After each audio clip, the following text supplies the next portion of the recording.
Hello friends, welcome to you. In this video, we are going to see how to turn off Canon default two-sided printing mode in a Windows 10 PC or laptop.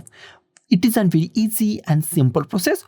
Before go to our video, if you not subscribe our channel and also hit bell icon. So let's go to our video.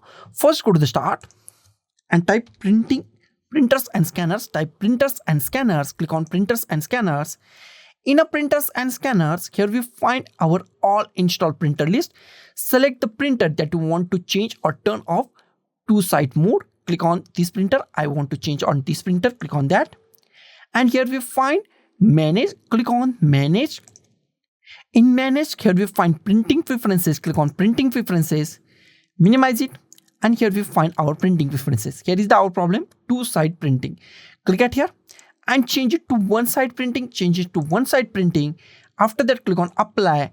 Click on the OK, and it's turn off Canon default two-sided printing mode in a Windows 10 PC or laptop. So guys, thank you for watching this video. Don't forget to like, share, comment on this video, and don't forget to subscribe the channel.